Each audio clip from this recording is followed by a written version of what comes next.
Hello, everybody. Welcome to Coach's Corner. It is going to be amazing because we're talking off camera and what we have to share today. This is chapter 2 of Feeling in the Secret by Neville Goddard. And we're going to talk about how powerful your subconscious works for you when you sleep. And we're going to go in great detail. So before we jump into such an amazing topic, we have so much to share. We could make this a part 2, but I have to consult my my lovely colleagues here if they would like to do that, because these chapters are so dense with some beautiful material that could change your life if you take it seriously and apply it. Yeah. So for all those watching, feel free to drop comments. You can ask questions live, even after it's posted. Engage with us because this material is very powerful, and we would love to help you with this material, help you apply this material so you can shift things and just have a better life, better lifestyle, be more, do more, have more, and, happy, healthy, and wealthy. Like, who wouldn't want that? And this ties right into that. So my name is Jamel Matias. I'm a certified mindset success coach / business consultant. My purpose is to reveal the hidden potential that's already within you and guide you to your truest desires. I've been mentored by Bob Proctor, the late great legend, best known for The Secret, which changed millions of lives if you haven't heard of that, as long as my colleagues here. And I work with individuals, businesses, business owners. Basically, it's all about believing in the unseen. That is the name of my company. And it's about believing those goals and those big dreams that are there for you and believing in them that you will achieve them. And I help guide you to those milestones.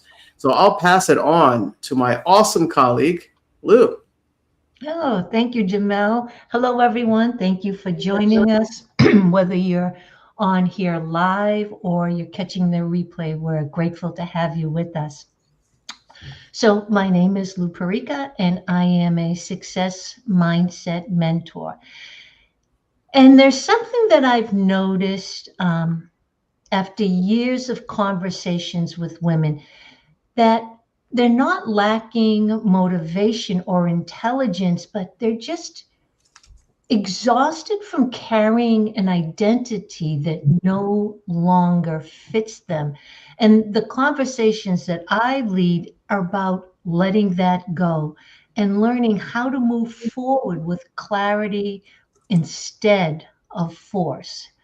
So I'm excited about today's chapter about sleep, because this is something that's rarely spoken about other than we need our sleep to recharge our body. So I'm very curious to hear what my colleagues, how they interpret it.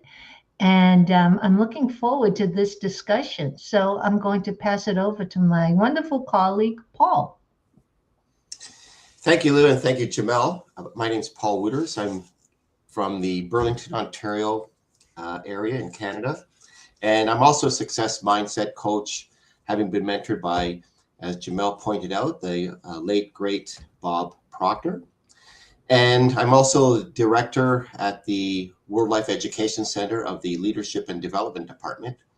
And so what I do is I help students unlock their potential. I help athletes unlock their potential. I help business owners, individuals from all walks of life, help them achieve their most elusive personal and professional goals and help them to design their life with intention, because transformation doesn't happen by accident. It happens with intention and by design, and by applying the principles that we talk about here every Sunday, every week. As Jamel said, and it's not just about knowledge and gathering knowledge, it's about application of that knowledge. So we really encourage you to, if you're here and you're listening for a reason, but to apply that knowledge. And mentorship matters, and mentorship helps. And we're all mentored, and we continue to be mentored, and we continue to mastermind and continue to grow and to create the lives that we really, truly want. And it comes a point, like for myself, where I was just sick and tired of being sick and tired. So I help you live to your greatest possibilities. Jamel. Thank you, Paul. Yeah. Thank you, Lou. This is so good. So good. Yes. All right. So, you know what? I was thinking, shout out to Alicia. We usually have 4 coaches here, and I know I think she's traveling, so I'm sure she's watching. And it's always a pleasure to share this knowledge with my awesome colleagues with so much insight and personality and experience. And I was thinking about something before we just jump in. Paul mentioned something very important, that mentorship matters. It really does. And when you're trying to shift things on your own, or you desire more in your life, whether it's more time or more money, or maybe a house or a new job, or even a family, and improve things in your life, trying these things on your own is very challenging. And usually you don't end up with the results that you want. And someone asked me a question, I was speaking on something last week.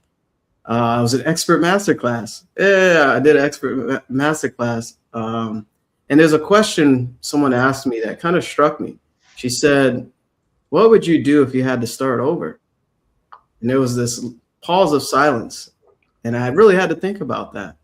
And you know what I said? And I always speak from the heart. There's no fluff here. I always speak through passion. And I said, I wish I would have invested in myself earlier. I wish I would have invested in mentorship. And I'm not saying that because we're on the other side now. I said that because I didn't see the value in mentorship at the time when I was younger.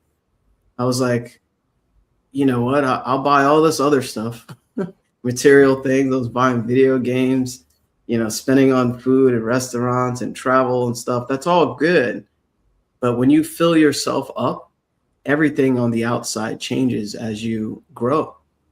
So it's the outside's a reflection of the inside. And I wish I would have invested in myself earlier, so I would have grown a lot faster up until this point. So, and I say that again now, mentorship is extremely valuable, and you are the most important investment you could ever put in yourself. Nothing else. So really wanted to share that there. I think that deserves applause. Does that deserve applause, everybody? Absolutely. I needed to confirm. I can't applaud myself. So speaking of success, wow, what a chapter, right? So right at the beginning, Neville Goddard shares, and before, I'll mention that our call links are available. So if anything resonates with you and speaks to you, message us on whatever platform you're watching this on. All right. We're on Facebook, LinkedIn, YouTube, etc. You know how to reach out to us, drop a comment, or just use our call link to schedule a call with whoever that you resonate with, or whoever you would like to work with. So right off the top here, sleep, the life that occupies 1/3 of our stay on Earth, is the natural door into the subconscious. Wow. Listen to that sentence. 1/3 of our stay on this planet, we're sleeping. Do you think that's by accident? I was really thinking about this. It's by design. It's by design. I think it's by divine design. Of course. And when you really think about it, and you not only replenish you rest. So I got good sleep last night. So, I might really be bouncing off the walls towards the end of this. But when you get good rest, you feel rejuvenated. You feel powerful. You even think different. You feel better. Feeling is, what is it? That's your vibration. That's conscious awareness of the vibration you're in. And the subconscious, if you think about it, sleep, it's the life that occupies 1/3 of our stay. It's the natural door into the subconscious. What is the subconscious connected to? Spirit, the feeling mind. So let this be like one of the biggest things you'll ever understand this entire year. You're sleeping pretty much, if you sleep regularly, you're sleeping at least once a day. That is your opportunity to create what you want. And it says the conscious 2/3 of your life on earth, that's when you're awake, right, is measured by the degree of attention we give sleep. What attention are you giving your sleep every day? And I was thinking about that because this was such a great reminder for me, because sometimes, even as coaches, we're human, right? And sometimes certain things we forget, and sometimes we apply it and then we stop, we apply it and stop. But this right here is basically you creating without you having to do anything physically. You are basically, I know what it is, it's the law of assumption. You are assuming the wish fulfilled. You're tapping into the feeling of the wish fulfilled. The name of this book is Feeling is the Secret. Those two sentences right at the top of this chapter is monumental. I'll stop there because I can go the whole hour. So I'll hop in. Is that okay, Paul? That's okay. So before we went live, I was discussing with Jamel that as I was reading this chapter last night, and it's a short chapter, but it took me so long to go through it, because with each sentence, sometimes it's just a word or a sentence or a paragraph that I really have to pause and do my best to try to understand what Neville is trying to reveal to us. And I realized last night, as I was reading, and I just started doing this maybe, I don't know, a month or two ago, because just like Jamel said, we too sometimes pick it up and put it down, pick it up and put it down, pick it up and put it down. But I realized, actually, it's been longer than 2 months. When I go to bed, I feel so excited. I tell people this, I think they just roll their eyes. I'm so excited. And when I go to bed, so as we know, I'm pretty sure I can speak for my colleagues here. We don't watch the news. We don't watch anything heavy, depressing, things like that, especially when it's time to go to bed. But when I go to sleep now, I think about what an amazing day it was. Even if it just seemed like a typical day, but it was amazing. And I was productive, but in a way that it doesn't exhaust me.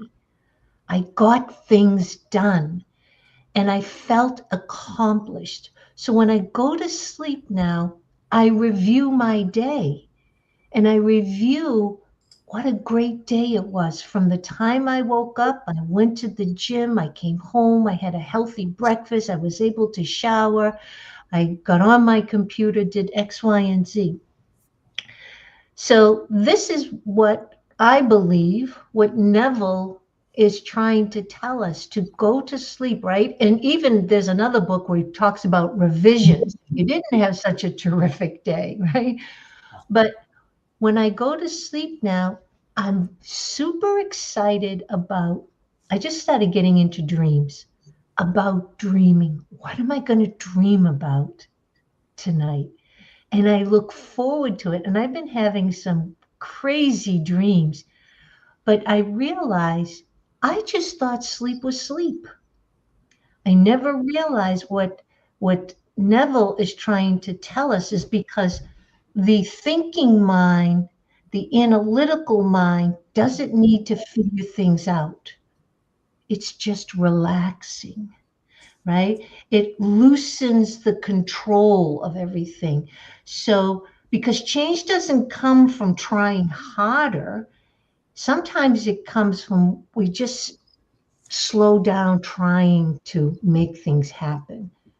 So this is what he's trying to tell us, is that our thinking analytical mind, the one that's always trying to figure things out, is in abeyance. It's asleep. And this is when the subconscious mind, whatever we've impressed, like we talked about a couple of weeks ago, where the male part, the thinking mind, impresses upon the female. And the female is the womb of all creation. So going to sleep, thinking of wonderful things, thinking of you as the wish fulfilled, as the person you truly desire to be, as if you are, and planting those seeds in the garden before you doze off is what Neville is trying to say is what is creating our reality. Paul. Yeah, those are such excellent points. And like Lou, I have to agree. Sleep was about recharging. Yes, your body needs rest, and it's something that you physically need. But it's so powerful because something that really jumped out that Neville said was something to the effect. I don't know if this is precisely word for word, but you don't become what you want. You become what you are, or who you are. And I think so to build on what Lou is saying, what the author Neville is saying is, when we're awake and we're trying to, we're pressing the subconscious mind, right? In the chapter before this, the subconscious mind impresses upon the conscious thinking mind impresses upon the subconscious mind, and the subconscious mind must just accept. Doesn't have the ability to reject. It just accepts. But when we're awake, and just that period about before we're going to sleep, and the conscious thinking mind is relaxing, because when we're awake, you have all this chatter, and you have all these doubts and these fears and these worries, and you don't have this and not that, and I want this, and it's just busy, and there's all this. It's really pretty much chaotic. But when you're falling asleep and that conscious thinking mind is resting and more relaxed, so what are you impressing upon your subconscious? And if you're impressing things that you want and you're expressing feelings of need or worry, that's what's going to result in your outer world. Those are the results you're going to see. And so Neville's really impressing upon us that you have to be the person that you want to be. When you say, I want something, what you're telling your subconscious, well, you don't have it. You're lacking. You're always wanting. It's not there. It's not in your life. You're not that person. That's who you want. So you'll always be wanting for that thing. You'll always be wanting for that money or to be in that position. But you have to already be there, already be that person, and impress upon your subconscious mind and go to sleep in that nice relaxed state. As Lou said, I don't go to sleep watching the news. I don't go to sleep scrolling. Generally, I'll review my day. I might write something down. I have a pad beside my bedside. I might write 5 things that were really great for today. Or I will listen to something, an audio book like this book that we've been studying. I might listen to something positive. So those are the things that I'm going to think about. Those are the things you want to impress upon your mind, on your subconscious mind, because you don't have all this chatter and all this negativity, all these doubts and all this argument, as it were, inside your own head going on, right? That's what I have going on in my mind sometimes. So what he's saying is that's the perfect time, because now your subconscious is ready to accept, because you don't have all this other chatter and all this verbal diarrhea going on in your head, right? So it's just a mess. But there's your opportunity to not only recharge your body, but to recharge your mind. And it's really, really wonderful. It's not something that just happens overnight, as it were. Like, it's not just a one-time thing, but if you make it a practice to do that, you will start seeing results. And it's really, really incredible. Jamel? Wow, that's so good, Paul. I love your expression of that. That's so important. You kind of shout out everyone here live. Shout out to Chris. Hey, Chris. And shout out to Andrew. Yes. Thank you. The sound effects. We make it entertaining here. And I'll see you soon, Andrew. See you soon. So thanks for tuning in for those that are here live. And, this is so important to understand and also to apply. And I'll share here. He says, I love this part. He says, and he's talking about sleep here. He says, set out for it. Set out for sleep as though we were keeping an appointment with a lover. Yeah.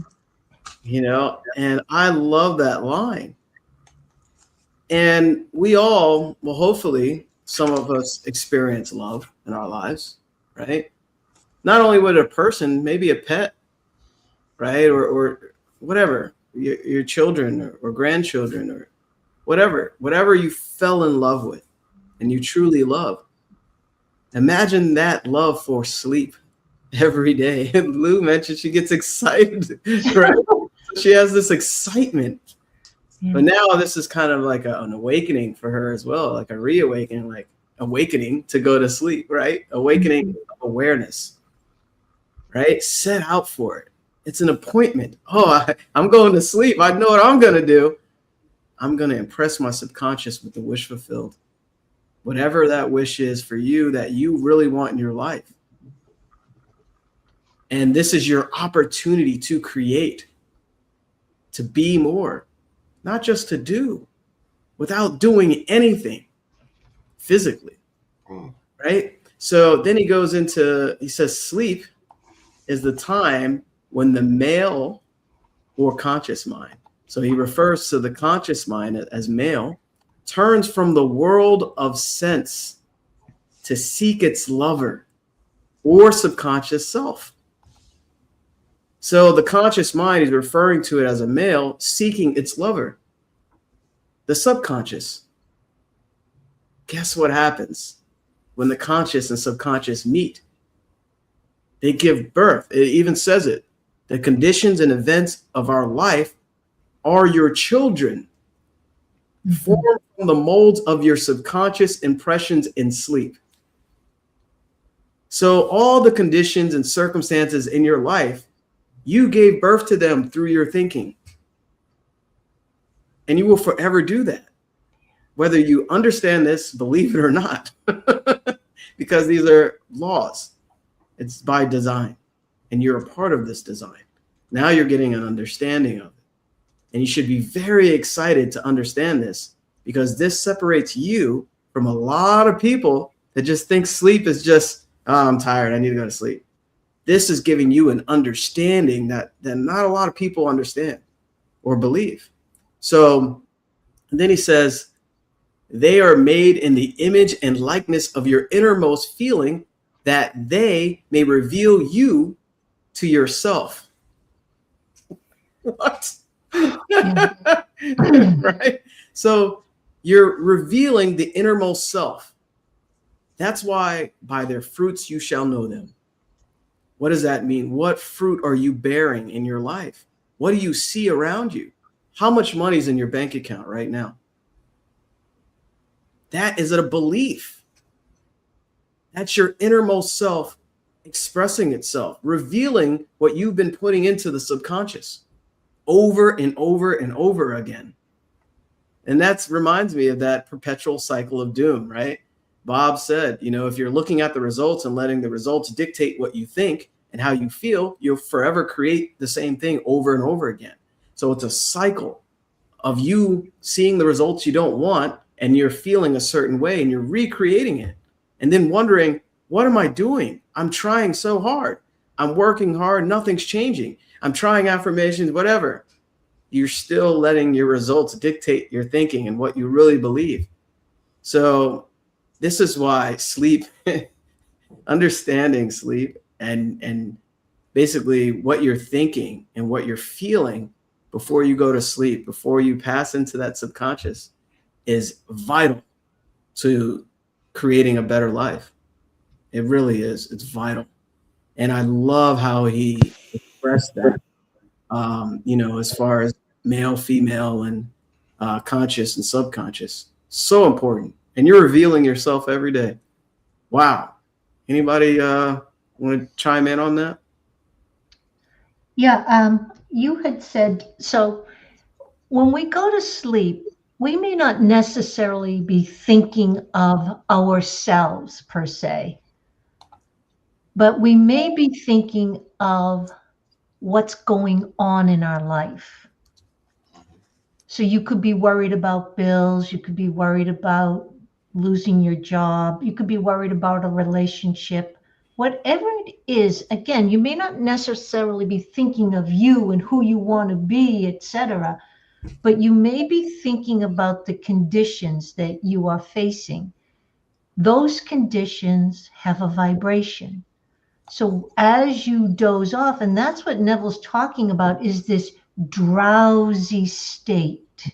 It's that drowsy state where the subconscious is more open to receive the feeling. So if you're going to sleep worried about whatever is happening, even though it's not you per se, it's the circumstance or condition, that's what we are planting in the garden.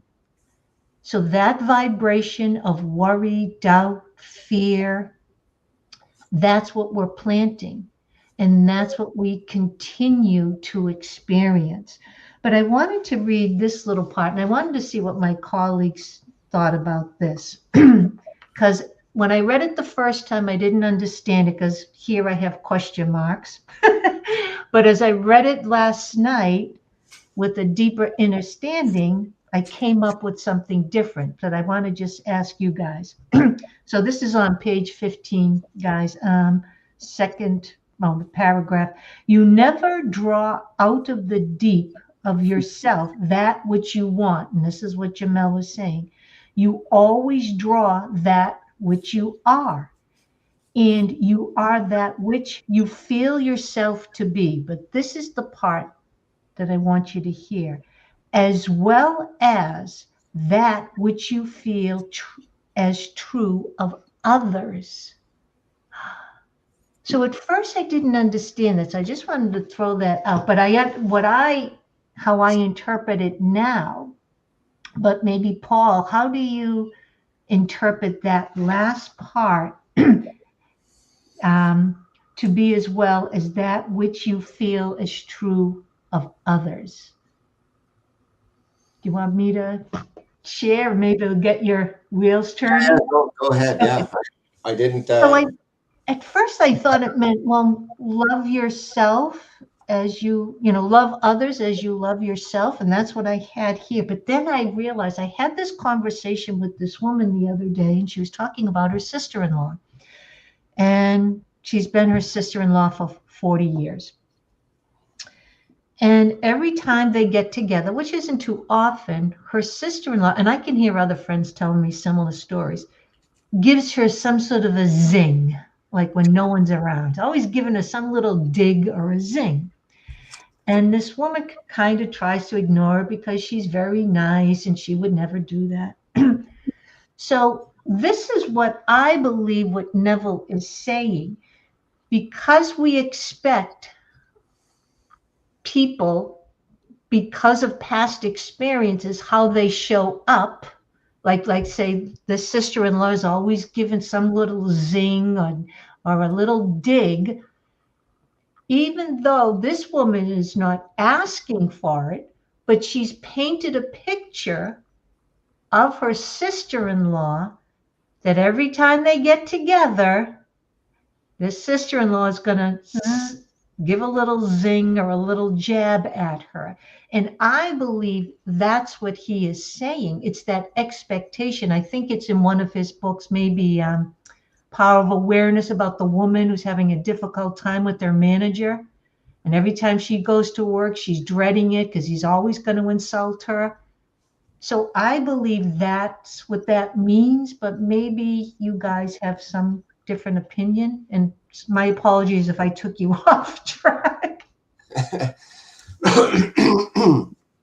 No, that's a good point. And I, especially that last part, because I do recall that about that woman imagining herself when she's going to meet this person and it's just going to be a horrible experience. Yeah.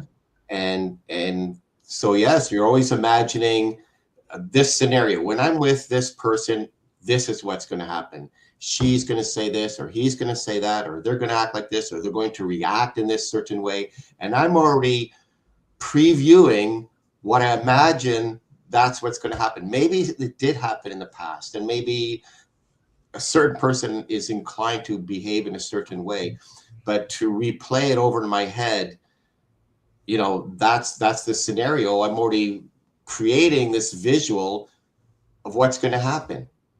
Yeah. Right. And whereas, no, I mean, because then I'm going to show up a certain way, because I'm already thinking ahead of time, hey, I know Lou behaves like this, so I'm ready. I'm prepared. Yes. I'm going to say this, or I'm going to do this, or I'm going to react to this, or I have an answer for her this time, or when she says this, I'm going to do that. So all these things are replaying. Like, why do that? Why do that? I can't control what another person does or says or how they behave. I can only control how I respond. And so that's what I should be focused on. And I shouldn't be focusing on what, and it's tough. It's tough when there's some people that are close to you, or people that you have to deal with every day, or that example where that woman had to deal with that boss or that superior. And, you know, it always kind of goes sideways, or she always fears that. You're already putting yourself in that vibration, right? Like Jamel said earlier, feeling is a word we use to describe the vibration that we're in. So I'm already putting myself in that vibration by thinking those things. I'm already putting myself there, and I need to put myself somewhere where I want to be. I'm thinking, okay, I don't want that, but that is what I'm focusing on. Even though I'm saying I don't want that. I don't want that situation to happen. I don't want to be in a place like that. So I have to, like, you know, eliminate those kind of thoughts, control, you know, what I'm thinking, control who I am, control how I show up. And I think that's where the focus should be. And I hope that sort of answers the question a little bit, or what my point of view is, and maybe Jamel can add to that. Yeah, I agree. You know, thank you, Lou, for, you know, inspiring this conversation with that section there. And yeah, Andrew. Yeah, thanks for you know, basically expressing what you do, you know, and this is a good experience to kind of rewire that thinking, right? This is an opportunity to shift things. And for everyone that's watching, especially when you know that you'll be interacting with a challenging individual that may think a certain way, or they're always complaining or whatever. Lou, this is so good. You mentioned, I found that part, and it's funny, we had the same notes, right? Oh.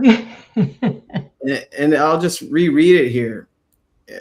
The last part is very subtle. He says, you never draw out of the deep of yourself that which you want. You always draw that which you are, and you are that which you feel yourself to be, as well as that which you feel as true of others. So that's the part right there. Which you feel as true of others. You feel as true of others. So it's basically what, you know, Paul and Lou just mentioned. And further down the chapter, he actually kind of revisits this, and he says it in a different way. He gives a little more context here. He says, you never suggest to another the state which you desire to see him express. This is towards the end. So he says, you never suggest to another, oh, I think you should act like this. I think you should think like this. I think you should be more positive. Well, I think you should consider saving some money for a rainy day, maybe, instead of spending it all the time. I think you should get mentorship, right? Never suggest to another the state which you desire to see that person express. And then he continues, instead, you convince yourself that he is already that which you desire him to be. So that is basically, you know, reiterating what we're sharing here. You're convincing yourself, right, of basically them already being what you desire them to be. So you're convincing yourself, you're seeing them the way you want it to be, but you have to convince yourself. You can never force upon another. You can never do that, but you have to convince yourself. And what Lou brought up in the power awareness, that was a test study of that woman that was like a costume designer, and her supervisor was just going to town negatively. And he asked her, he said, do you, on your way to work, are you like thinking negatively about him and picturing these arguments ahead of time? So she was doing the same thing, right? Just in a negative way. She was creating the same situation because she was impressing her subconscious mind. Isn't this amazing? She was doing the act, but not in the way that she wanted to. So she already had the ability. Then she shifted it. She started seeing him congratulate her, and also seeing him give her support on her work. And the more she kept doing that and convinced herself, right? She's not suggesting, hey, you should stop talking to me so mean. No, she convinced herself to see this. And it shifted, I think, within a week, I think, with her. Neville suggested that she did that on her way to work, while she was at work, and also especially before she went to sleep. And she changed that aspect. He was, nice to her, and, she liked going to work, and then she can obviously use that same gift on something else she wanted to create.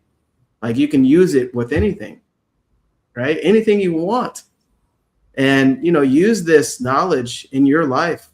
This is not just talking and sounding smart and motivating you or looking good.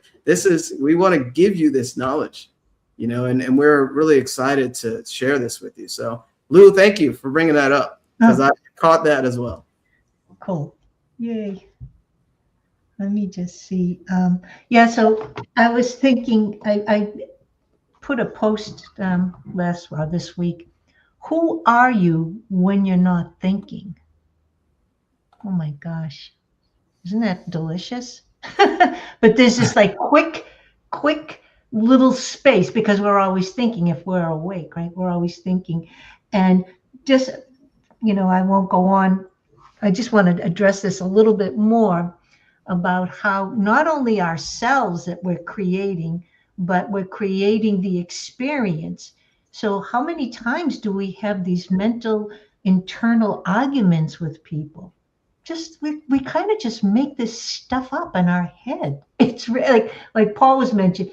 Then if they say this, I'm going to say this. And if they say that, I'm going to do this. And it may not happen that moment, but eventually, because you've prepared yourself of who you're going to be in that moment. And Andrew, thank you for commenting and sharing your post about your aunt. So this is what I've been really loving about learning about myself, because the more I understand more in depth, I understand everyone else. But when I hear things, let's say, he thinks his aunt is off her rocker, or someone else is being mean, or someone else is giving zings and digs to people. One of the things when I'm experiencing it, instead of judging the person, I'll say, why does this bother me? Why does this bother me? Or, what am I learning? What am I seeing here? I'm looking beyond the action or the situation, and I'm going deeper, because I realize we can't all be wonderful and lovely. I was sharing with someone they were talking about a baseball team or something. I said, but every person on that team is playing a role.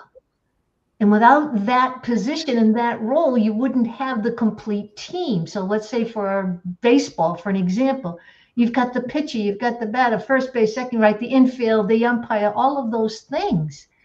So I always like to share with my clients, you're the pitcher. You are the pitcher. The only thing that you can control is your pitching. And you want to get as good at pitching as you possibly can. You have no control over the batter. You hope they swing and strike out or whatnot. You have no control over the ump, the infield, the outfield, or the fans. You have no control over that. The only thing you can control is your pitch. So, but all the other players are necessary. Whether you like them, don't like them, whether they give you a headache or not, or give you joy, everyone is necessary and they're all playing a role. And it's always an opportunity to say, how are you going to show up right now? Who are you going to be in this moment right now? Whether it's your crazy aunt, are you just going to welcome her with open arms, say, I love when you tell me your stories, and just enjoy the moment with her, right? So we get to choose all the time, every moment, who you're going to be, who you're going to show up as. And I definitely went off went off course, but I just had to. 2 applauses. That was good. Oh my gosh. No, There you go. that is so good, Lou, right? I mean, we only have control of ourselves, like who we want to show up as. And just to go back a bit, I mean, you know, how often, like, we might be driving somewhere to a meeting and think, oh, okay, and we're already replaying in our mind how that's going to play out, right? And as Jamel said, you know, we have to sort of play out a different picture in our head, in our mind. And it's so important, and just to get used to do that. It's the default is, you know, oh, she's like this or he's like that, and we're replaying these things in our head, and it's so easy to go there. If we think back to how the chapter 1 ended, you know, Neville Goddard is explaining that, you know, the law, as Lou said, is always operating. It's always operating, and it's impersonal and without judgment. So the subconscious, remember, it accepts whatever, the subconscious mind accepts whatever is felt as true and expresses itself in life circumstances. So what's the conclusion? That, you know, the change, what we're talking about, it doesn't require force. It's not about force, but really about a conscious, disciplined choice of feeling. When an assumption feels natural, its expression then becomes, let's say, inevitable. But it's that feeling. And we've talked about previously about how, you know, positive thinking is a half truth, or sometimes affirmations, oh, they don't work. Someone might say they don't work because you're not feeling it, right? You're not feeling that affirmation.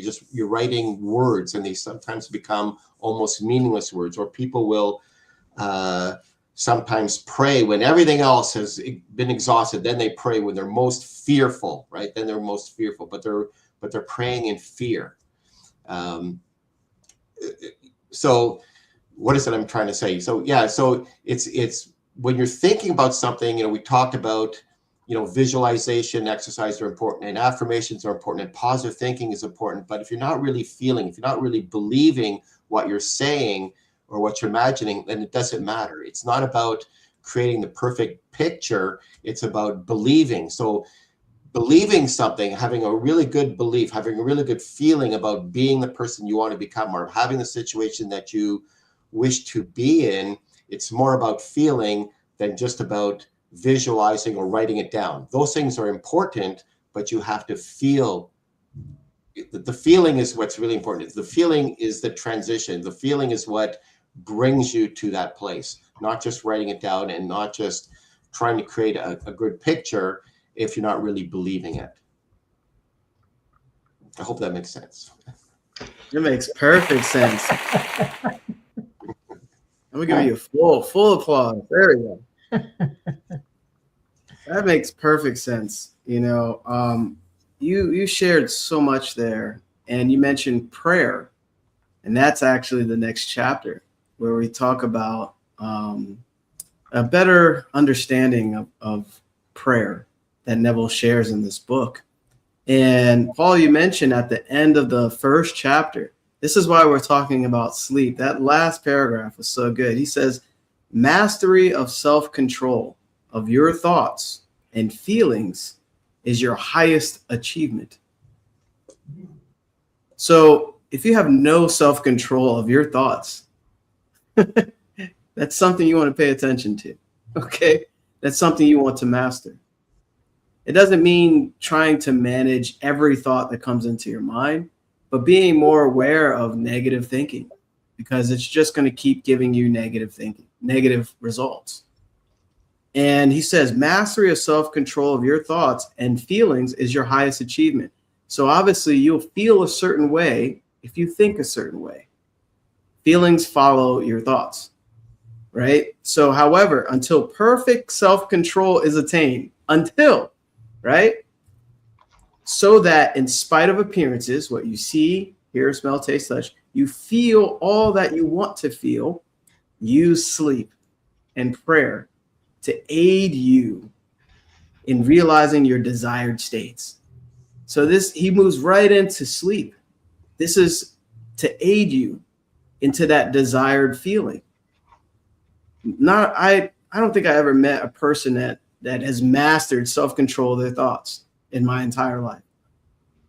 I have a feeling that I will. You know what? Bob is really good at it. Bob Proctor is that's one of our mentors, right? So he was really good at it, because you would never know that he might have thought something negative. You would never know. He's a great example, right? And then he says, these are the two gateways into the subconscious. So here we are, right? So if you haven't mastered self-control of your thoughts, this is why we're talking about sleep, the importance of it, right? So he also says in a section in the book, he says, as in heaven, so on earth. And then he says, as in the subconscious, so on earth. I was like, whoa, that's so cool. So it's so profound when you hear that, because he's saying, like, your subconscious, guess what? It could be your heaven. That's how I received that. That is so beautiful, because you can create whatever it is that you want if you believe it and you feel it. So you've been given like this portion of your own heaven if you understood it. This is why watching Coach's Corner is essential to your growth. And not only just to be motivated, use this, right? So he says, whatever you have in consciousness as you go to sleep is the measure of your expression in the waking 2/3 of your life on earth. Whatever you have in consciousness. So remember, he explained in the first chapter, consciousness is everything, right? So whatever you have in your conscious mind as you go to sleep is the measure of your expression in the waking 2/3 of your life on earth, right? So everything is a reflection. So your subconscious gives form to your desires only when you feel your wish fulfilled. So you have to feel it. If you don't feel it, it's just in your conscious mind, right? You have to feel it before you go to sleep. So that way it's that doorway to kind of like your own piece of heaven that you're creating in your life. And it's very powerful. I've tapped into this multiple times in my life, but this is a great reminder. I'm very excited to go to sleep tonight. There you go. After reading this again, I was like, oh, this is going to be the best night ever. Yeah. But, the point is to take this very seriously, because it could shape your entire year. And this is the material that we adapt in our lives. And it's a great reminder and reawakening on the power of your subconscious when you go to sleep. And don't let this just be sounding good. Reach out to one of us, because we definitely want to help you with this and help you shift some things where you're not really satisfied. You're meant for more, and you want to create some beautiful things in your life. And I had posted something recently. I said, most people desire positive changes, but they won't take the step. You watch this whole Coach's Corner. You watch all the Coach's Corner. Thank you. But you won't take the step to actually speak to one of us to improve your life. What does that say? That's your limiting self holding you back. how long are you going to let it hold you back? I just have to speak that because that's on my heart.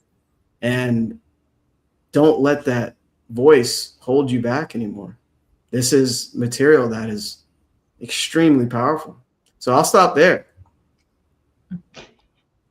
Very, very good. I have this one sentence here. Once asleep, man has no freedom of choice.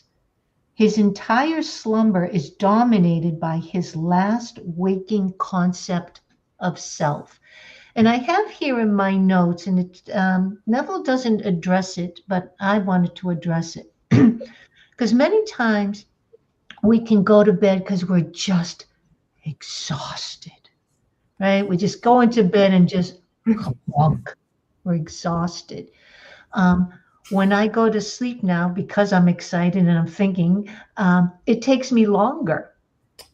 But it may take me an hour or more.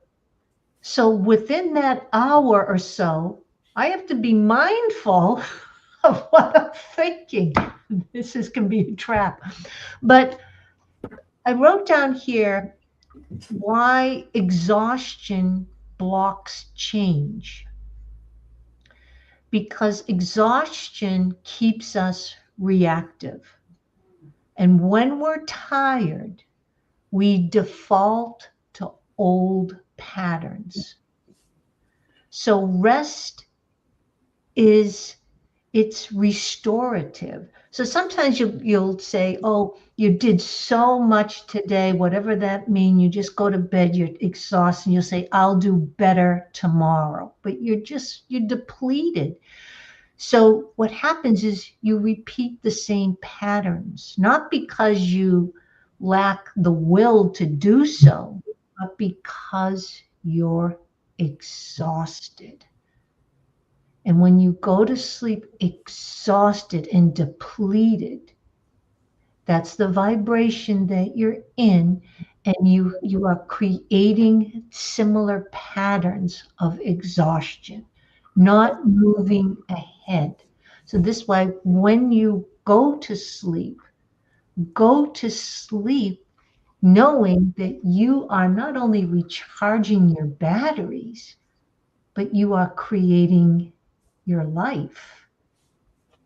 So go to sleep, spend that time that when you're in the theta state, right? You're not fully asleep, but you're not wide awake. It's that drowsy period.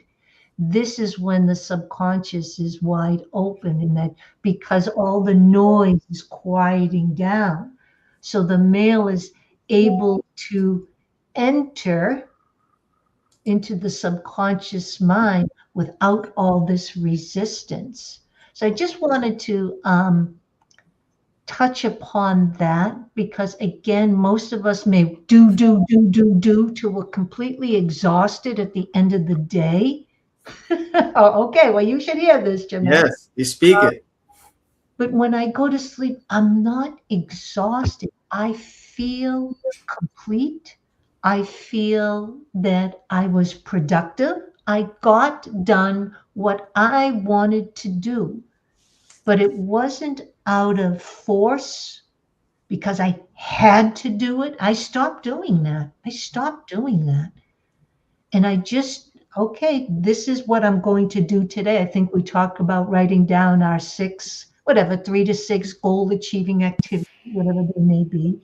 But I make that I'm aligned with those activities, not doing them for the sake of doing them.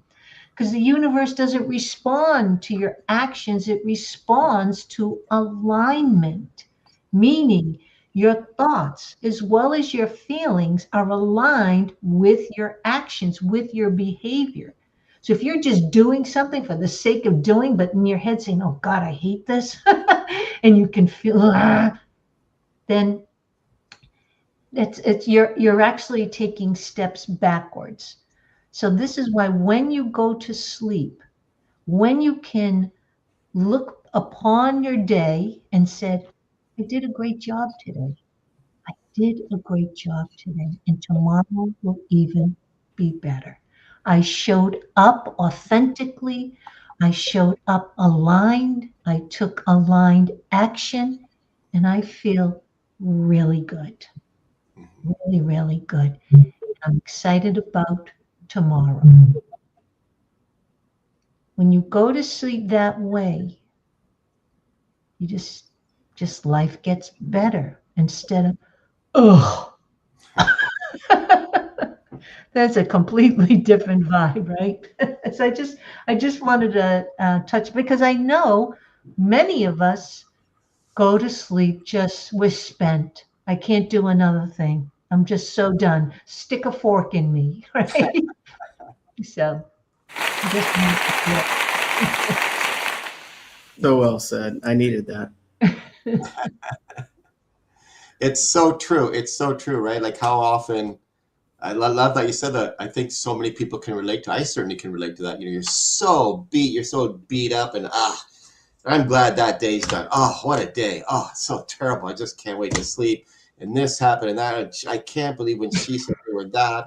And tomorrow I got to do this. Oh my God. So all these, it's really chaos, right? What am I doing to myself? So a really good point that Lou brought up. Because when the body is relaxed, really relaxed, then your mind is quiet.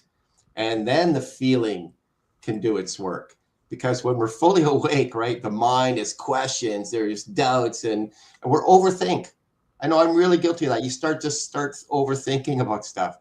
But when you're asleep, then the subconscious is wide open and your impressions can go in without that resistance, right? The body is relaxing, the subconscious is listening. And so as Lou said, you have to, look at the good points, look at the good things that you did today, what happened. Don't beat yourself up about, oh, I didn't get this done. Oh man, I didn't get that done. I didn't do this. And I did, oh, what an idiot I am.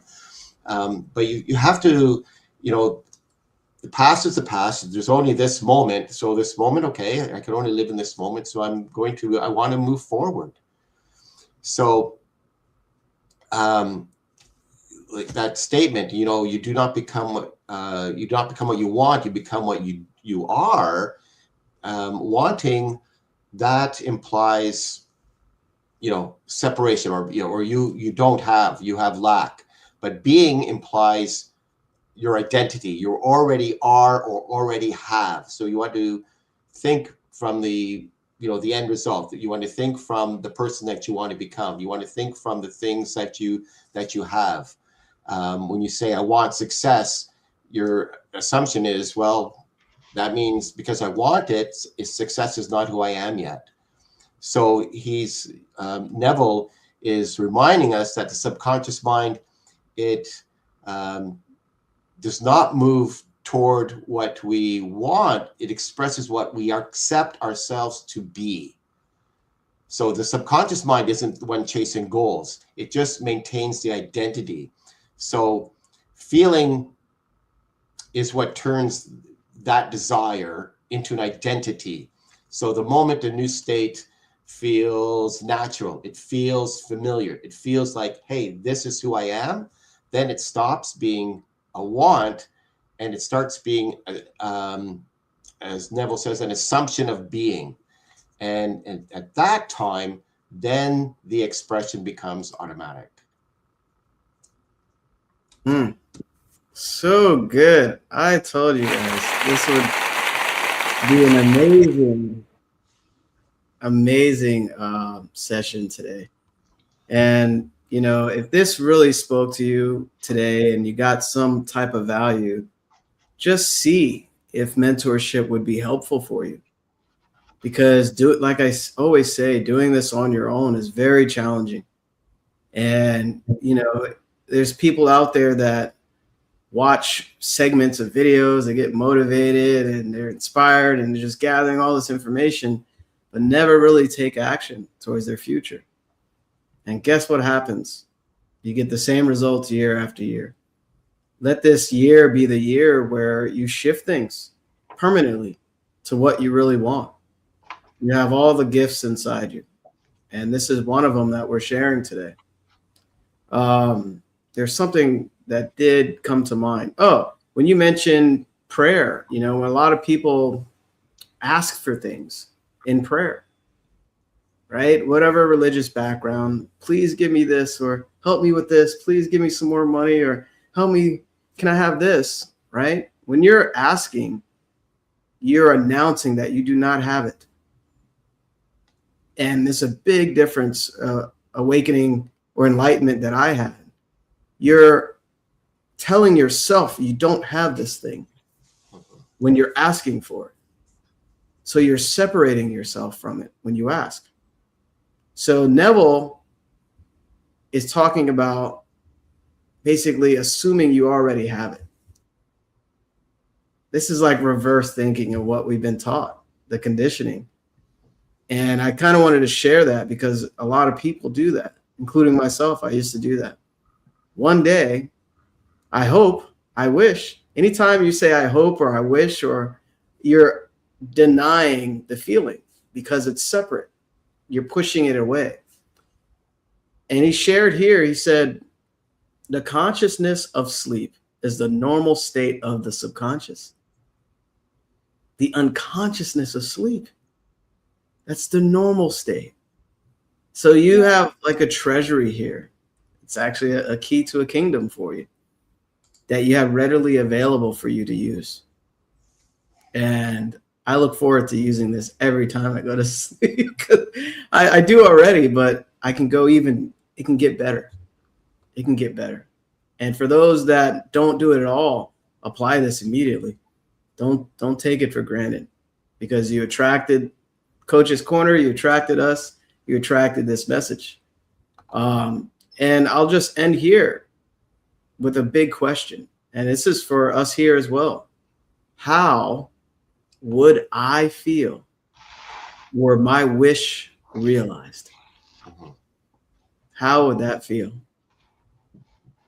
I know how I would feel. So I'll leave you with that question and leave you with the opportunity to take action to set up a call with one of us today. Not tomorrow, not the next day, today. Or you can allow your limiting self to continuously hold you back. It's a choice. Growth is a choice. We'll see you next time. Are we doing a part 2 of this? Let's put you on the spot. Or should we go to the next chapter? Maybe we'll talk off camera. I don't know, Lou. Maybe we can blend, because there's still some great points left here. Maybe we can blend kind of the ending of this chapter and go into prayer, kind of blend it together a little. We'll see. Okay, we'll see. Whatever. Surprise. Either way, you'll be getting tons of value from Coach's Corner. Either way, right?